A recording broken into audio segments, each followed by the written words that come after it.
आज हम आप सभी को रसिक मुरारी जी की कहानी सुनाएंगे। गुरु की सेवा में अपने जीवन को समर्पित करना अत्यंत कठिन है। रसिक मुरारी जी ने अपने गुरुदेव से पूछा, हरि कैसे प्रसन्न होते हैं? उनके गुरुदेव श्री श्यामानंद जी ने उत्तर दिया, साधु सेवा से। यदि साधु सेवा नियम, दैन्यता और भाव से की जाए तो भगवान स्वयं संतों की जीभ से प्रसाद पाते हैं। यदि संतों का चरणामृत उतारा जाए, उनकी आरती की जाए और उन्हें प्रसाद पवाया जाए तो भगवान बहुत जल्दी प्रसन्न होते हैं। इसको गुरु आज्ञा मानकर रसिक मुरारी जी ने संत सेवा का बड़ा विस्तार किया। अब वो रोज संतों को निमंत्रण देकर प्रसाद पवाते और उनकी सेवा करते। लेकिन संत सेवा का व्रत बहुत कठिन है, क्योंकि संत भी अलग अलग स्वभाव के होते हैं। संतों की सेवा मुश्किल है। स्वयं भगवान भी कभी कभी आपकी परीक्षा लेने आ सकते हैं। वो आपके सामने ऐसा रूप लेकर आ सकते हैं कि आप उनकी अवहेलना कर दें और आपका उनके प्रति भाव खराब हो जाए। रसिक मुरारी जी की संतों के चरणामृत के प्रति विशेष भावना थी। वो चरणामृत को एक मटके में रखते, उसे आसन पर विराजमान करते और रोज उसकी परिक्रमा और साष्टांग दंडवत कर चरणामृत का पान करते। यही उनकी असली संपत्ति थी। हर संत सेवा से पहले हर संत का चरणामृत उतारा जाता और उसे सबसे पहले रसिक मुरारी जी के पास ले जाया जाता। एक बार रसिक मुरारी जी के वहाँ संत सेवा का उत्सव चल रहा था और संत सेवा का प्रसाद बांटने से पहले सब संतों का चरणामृत उतार कर सीधे रसिक मुरारी जी के पास लाया गया। लेकिन उस दिन रसिक मुरारी जी ने कहा, आज संत चरणामृत में मुझे भाई आनंद व स्वाद नहीं मिला। उन्होंने कहा, जरूर किसी न किसी संत के प्रति अपराध बनाए, इसलिए आज वो स्वाद नहीं आ रहा।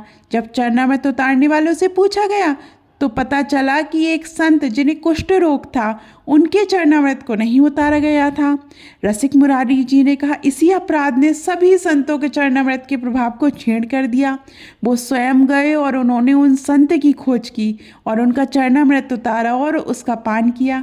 चरणामृत का पान करने के बाद आंसू प्रवाह करते हुए उन्होंने कहा, आहा, अब स्वाद आया है। अगर आप भी संत सेवा करना चाहते हैं तो जान लीजिए ये बहुत कठिन है। हो सकता है आप किसी संत का चरणामृत उतार रहे हो और वो आपको लात मार दे, फिर भी आपको हाथ जोड़कर दैन्यता पूर्वक खड़े रहना है, उसका उत्तर नहीं देना। भगवान स्वयं संतों के रूप में आपकी परीक्षा लेने आएंगे। एक बार रसिक मुरारी जी संत सेवा के महत्व पर चर्चा कर रहे थे। इतने में बाहर संत सेवा में हल्ला मचने लगा। एक संत 2 पत्तल मांग रहे थे, जिस बात पर विवाद हुआ। जब रसिक मुरारी जी बाहर देखने गए तो उन संत ने पत्तल में परोसा हुआ प्रसाद रसिक मुरारी जी के मुंह पर फेंक दिया। लेकिन रसिक मुरारी जी ने तनिक भी क्रोध नहीं किया और कहा, हे प्रभु, आपकी हम पर अपार कृपा है कि आपने आज पहले ही अपना उच्छित संतों का छोड़ा हुआ भोजन, जो ग्रहण करने से आध्यात्मिक उन्नति होती है, हमें दे दिया। वो संत रसिक मुरारी जी को कटु वचन भी कहने लगे, फिर भी उन्होंने उन्हें कुछ नहीं कहा। अपने सभी जनों को रोका और उन संत से कहा, आप बहुत करुणामय हैं। उन्होंने उनके लिए 2 पत्तल लगाए और अपने परोसने वाले से कहा, तुम्हारे अंदर सेवा का भाव नहीं है, तुम्हें इस सेवा से निष्कासित किया जाता है। संतों के साथ कोई ऐसा व्यवहार करता है क्या? संत सेवा में जिसकी प्रबल निष्ठा होती है वो कभी उनमें दोष दर्शन नहीं करता, और संतों में दोष दर्शन ना हो ऐसा मुश्किल है, क्योंकि उनके व्यवहार दुनिया से बिलग होते हैं। एक दिन रसिक मुरारी जी ने सुना कि सामने वाले बगीचे में संत मंडली आई हुई है, तो वो उनके दर्शन के लिए गए। संतों का दर्शन बहुत सावधानी से करना चाहिए और ये ध्यान रखना चाहिए कि उनके प्रति कोई दोष दर्शन ना हो जाए। ऐसा करने से उनके दर्शन मात्र से पाप का नाश हो जाता है।